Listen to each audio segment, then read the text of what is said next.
We are the result of our environment, our experiences, our preferences, our culture, and more. Each of us has a unique take on the world because of this. Let's do an activity here. We're going to make a map of our personal journey.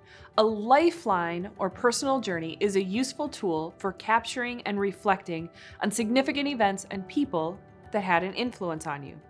It helps identify what has shaped us and how and when our most important values emerged. It helps us think about the good and poor leaders and mentors we've encountered in our lives, and to think about what kind of leader we'd like to be. We'll be coming back to this tool a few times in Grab the Helm, but I wanted to demonstrate what I'm talking about because it sounds so abstract, right? A map that captures the significant events and people in your life? Let me take a stab at my own personal journey to show you what I'm asking of you. All right, so I was born on a cloudy spring day during the Carter administration.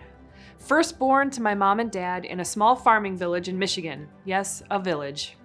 My parents were civil servants, mother an elementary school teacher, and my father a program director for the state psychiatric hospital. 3.5 years later, the little blonde girl joined the family. And yes, I still call her that. My sister and I grew up in 2 communities. Half the year, we were in the home where we went to school and our parents worked. The other part of the year, we lived on the shores of Lake Huron in a cooperative community with our grandparents and aunt. As a young child, I was surrounded by music. My father played guitar and piano around the house. I heard stories of how he was a percussionist in bands as a younger man. He would play records of Americana music and blues and boogie.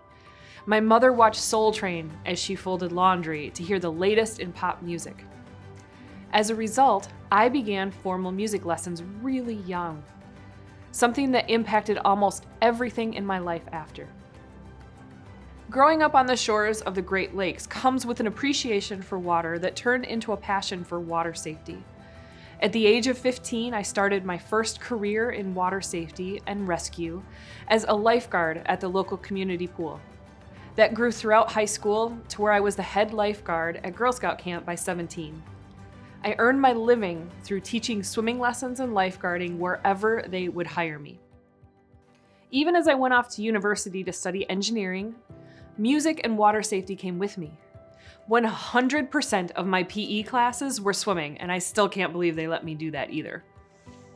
And even though I was studying biomedical engineering, I was part of the design of the music theory and jazz idiom minors at my school.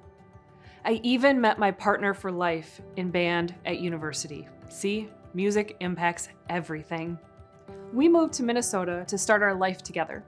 Engineering didn't work out for me, it did for him, so I took a position at the YWCA in, you guessed it, aquatics.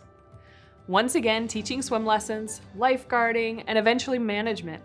I loved working with young adults to help them be better team members and staff. The passions I began to feel while at Girl Scout camp around leading teams really began to solidify here. Not everything was positive though. I was working long hours, new city, newly married, and I burned out. I left the YWCA and decided to take on a full career change to let my brain rest. I took a job doing payroll at the University of Minnesota, entry level in a new career after managing a large aquatic department with over 70 staff members. This was a huge change for me, but I needed it. I felt like I was broken. There's nothing like being in your late 20s and being burned out. So we got a dog, best dog ever in my opinion. We bought a house. I kept working in payroll at the university until the HR director noticed my aptitude for process, organization, order, and improvement. I had studied engineering.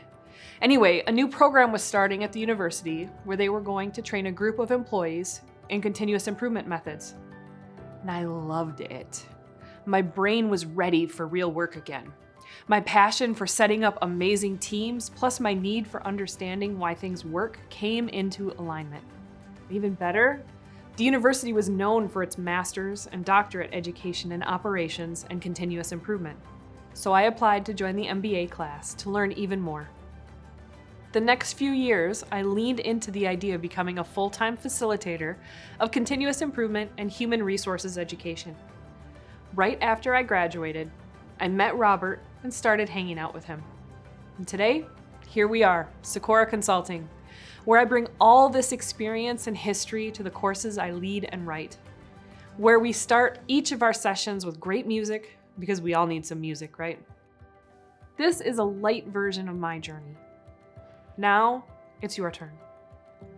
After this video, I want you to take out a piece of paper, the larger the better, and map out your own journey. Think about key stages and events in your life, and write them down. Think about important people in your life and how they influenced you, and write those down. Were your grandparents influential?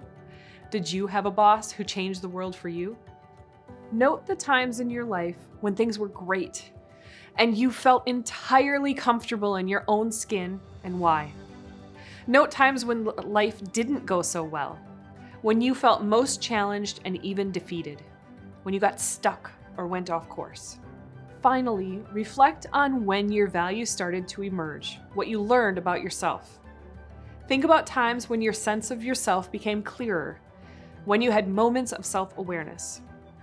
When you're done, I encourage you to share your personal journey with your learning partner and ask them to share theirs with you. Make note of any additional insights you gained by sharing and listening. The next lesson is on values. Make sure you have your personal journey with you so you can discover when and how your values emerged.